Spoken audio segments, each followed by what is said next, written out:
What's up, everybody? It's your boy Jay coming back in with another stream. And tonight we have a lot to cover. We got a lot to cover. Lakers, Mitch Trubisky, Super Bowl 60 location, and the unfortunate passing of Hall of Famer running back Jim Brown. Before we get started, make sure you guys smash that like, that thumbs up. And, of course, if you are new to the channel, subscribe and turn your notifications. All right, so let's get into it. All-time great running back Jim Brown dies at 87. Jim Brown was one of the greatest professional and college football players of all time. Has died. He was 87 years old. His wife Monique announced Brown's death in an Instagram post Friday afternoon. She said Brown passed peacefully Thursday night in their home in Los Angeles. To the world, he was an activist, actor, and football star, the post read. To our family, he was a loving and wonderful husband, father, and grandfather. Our hearts are broken. In 2020, Brown was selected to the NFL 100 all-time team and also was ranked as the number one all-time player on the college football 150 list to celebrate those sports anniversaries. He was named the greatest football player ever by the Sporting News in 2002. The greatest football player ever. Brown was selected in the first round of the 1957 draft, played 9 seasons for the Cleveland Browns between 1957 and 65, and led the league in rushing 8 of those years. He rushed for 12,312 yards and held a 5.2 yards per carry average over his career. He also was named a Pro Bowler every year he played. He led the Browns to the league championship game 3 times, winning the title in 1964, and was named MVP 3 times. So, rest in peace to Jim Brown, Hall of Famer. Obviously, I was not around to watch him play, but I have seen some highlights. I have seen some of the tape. And from what I've seen, he was definitely a great player, great running back for the NFL. So rest in peace to Jim Brown. Quick shout outs to Tulp Fiction, Ronald.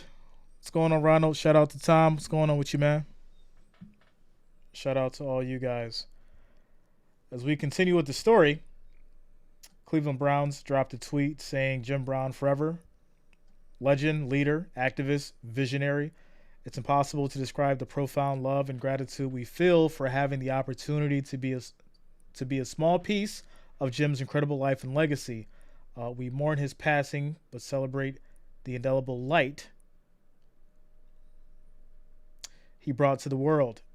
Our hearts are with Jim's family, loved ones, and all those he impacted along the way. And we will leave it there. Give 10 seconds of silence here for Jim Brown.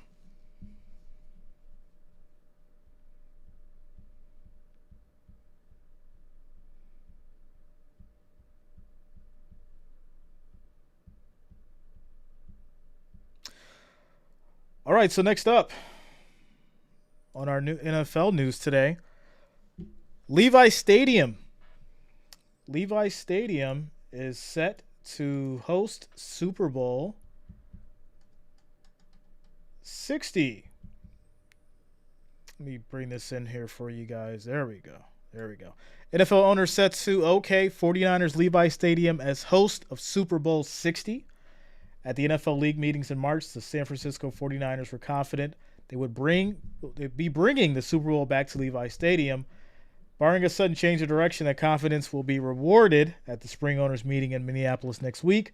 There, the 49ers bid for Super Bowl 60 in 2026 is slated to be approved by the NFL, League source said, confirming a report by Sports Business Journal. If the Bay Area has the opportunity, we'll be honored to host Super Bowl 60, 49ers President Al Guedo said in a statement. So this will be interesting, right? Super Bowl in Santa Clara, Levi Stadium. Could be a sign of things to come. We'll see. I'm not sold on the 49ers yet, although they did have a good year last year. You guys know how that go. Shout out to you, Ryan. What's going on, bro? Ryan Devlin in the building. What's going on with you? Keeping it going, says should the Bay Area be accepted, it will bring the Super Bowl back to Levi Stadium for the first time since the Denver Broncos beat the Carolina Panthers in Super Bowl 50 and be the third Super Bowl played in the Bay Area.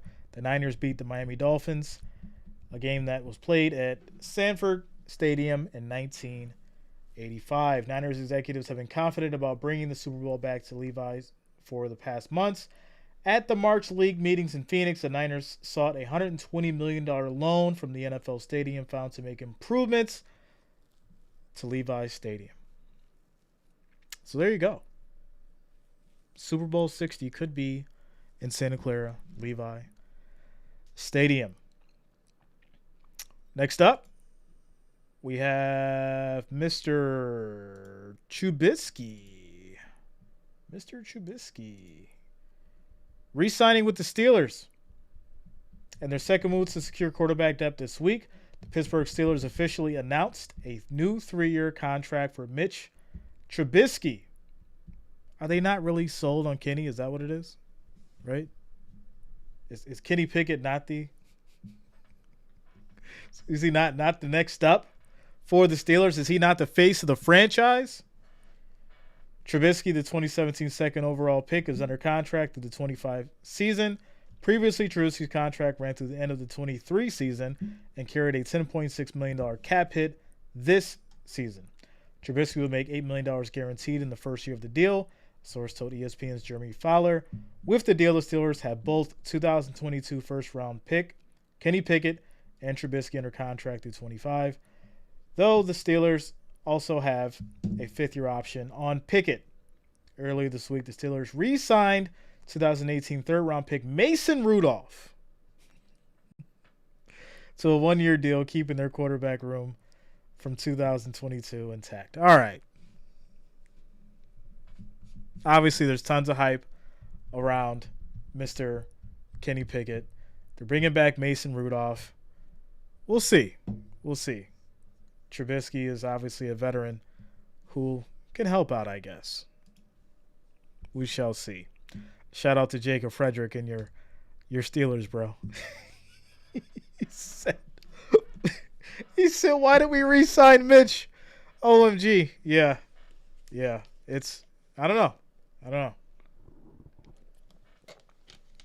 Interesting stuff, to say the least. Okay. Last but not least.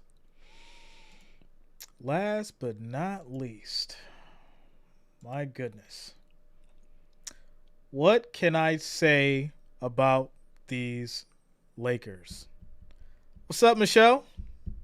Michelle Levin in the building. Wrench gang in the house. What's going on, everybody? Shout out to all you guys for being here. Much love.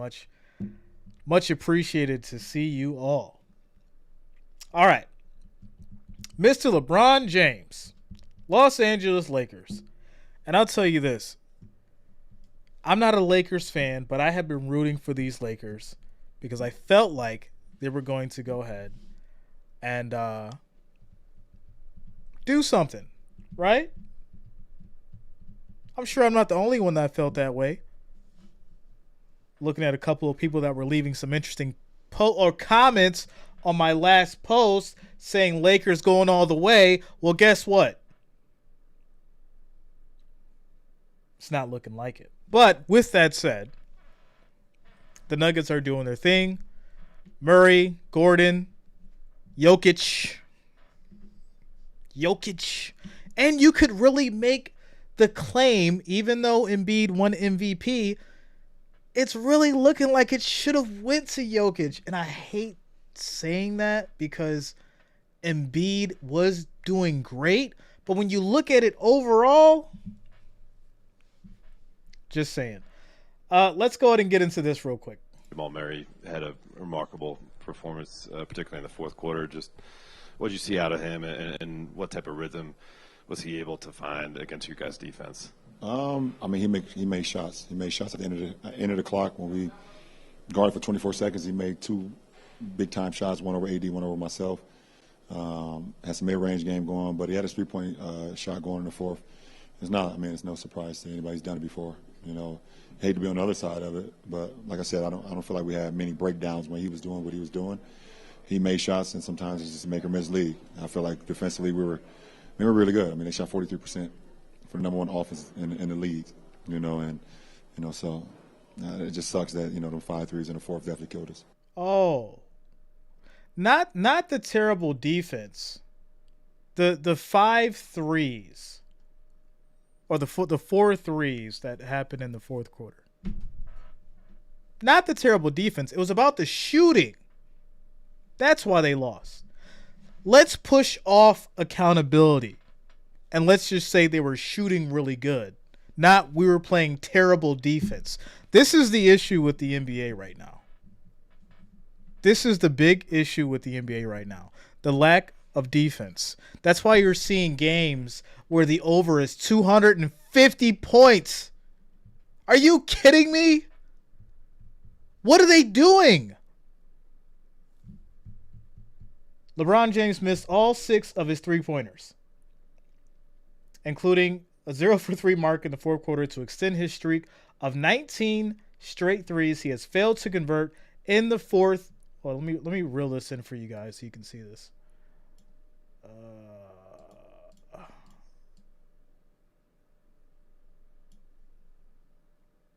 Hold on. Let me make sure you can see this. All right, here we go. He has failed to convert in the fourth this postseason. Anthony Davis clanked 11 of his 15 field goal attempts, and the Los Angeles Lakers lost Game 2 of the Western Conference Finals to the Nuggets, 108-103, to drop consecutive games for the first time since mid-March. And insurmountable as a 2-0 deficit might seem against the West number 1 team, especially with James and Davis struggling on Thursday, the Lakers leaders vowed to bounce back with the series shifting to LA. I think we've improved from Game 1 to Game 2, said James after finishing with 22 points on 9 for 19 shooting, 10 assists, 9 rebounds, 4 steals in 40 minutes. And if we can do the same thing from Game 2 to Game 3, we put ourselves in a position to win. I think we improved from Game 1 to Game 2. Where is the winner's spirit? Where is the heart? Where is it? Shout out to Tom Starr. Says LeBron never misses. Never misses. Tom Bullard says Jordan ever missed 5 threes in a row in fourth in the playoffs, let alone 19 in a row? Are you kidding me? Is this your king? Is it? And someone's gonna say, "Well, he's old, and look what he's look. They got to the playoffs. Look what they did. Anthony Davis was out. All the work's been on LeBron." Listen, you can tell that he's playing still at an elite level when he wants to. Is he hitting the gym as hard as he probably used to? No, he's not. And you can tell because of the way that he shoots now. His 3-ball used to be a little bit better than what it is. I'm not going to say in his prime. But go back 2 to 3 years. Look at the way he was shooting. But hey, at least you got Austin Reeves, right? Austin Reeves is going to shoot for you. He'll ball out. He's trying to win a ring. He's hungry. He wants one. Russell wants one. He'll give you a game. Walker, sure he wants a ring. You've got the help. You just need to have that dog in you. That same dog that Jordan had. That same dog that Kobe had. And people always say that LeBron's better than Jordan. I'm not with it. Lakers are down bad. And I'll be honest with you, I wouldn't be surprised if the Nuggets sweep. I really wouldn't. Not at this point. I really wouldn't. With that said, tonight, Heat versus Boston. I will not be streaming tonight. I'll be streaming Sunday and Saturday. or Saturday and Sunday. I said that backwards. I'm feeling real dyslexic lately. I don't know why. Saturday and Sunday I'll be streaming the night games, or whatever time they're at. I look at the schedule. But Saturday and Sunday I will be streaming the Eastern Conference and Western Conference Finals. And tonight I think Boston bounces back. My prediction's still Boston all the way. But hey, I had Boston and LA, but now it's looking like Boston and Denver. Celtics and Nuggets. Who knows? Is that the script? It could be. Shout out to Timo, says king of airballs. Timo says Ja Morant really down bad. Listen, I wanted to make Ja Morant video so bad, but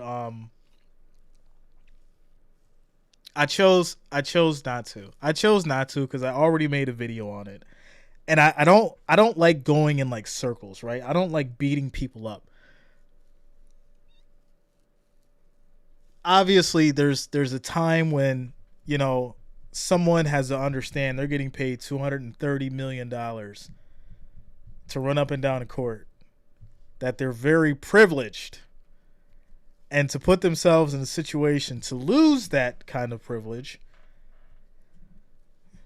is just a sign of how their brain functions, and hey, maybe something's missing. I don't know.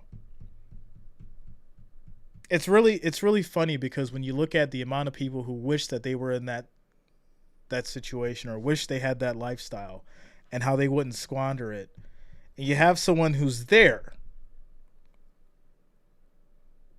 and they're blowing it. But hey, it's their money, right? Shout out to Tom. I thought Ja would have learned his lesson.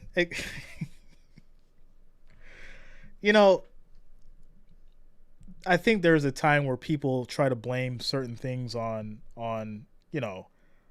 movies and video games and music and all that kind of stuff. At the end of the day, obviously your surroundings and your environment can influence you if you don't have the right mindset, right? I'll say that. If you're weak-minded, you're going to let the people around you as well as your environment influence you, so you can make bad decisions and you can make irrational choices that will lead to you losing pretty much everything, right? I mean, look at Delonte West. Be it was a little different, but hey, you seen what drugs did to that man. So am I saying that Ja's going to go out like Delonte? No. But what I am saying is there are decisions that people make that leads them to go down this specific path, and unfortunately, they're the only ones that can get themselves out of it. Now, that's not to say, right? That's not to say that all these people that are behind Ja and all the lawyers and the agents and the NBA and everyone that has money to lose isn't going to come and make sure that he's helped, because guess what? Millionaires help millionaires. They're not like us people down here, right? We're all at the bottom. When there's that much money involved, there's a lot of people who are going to make sure that money stays good one way or another.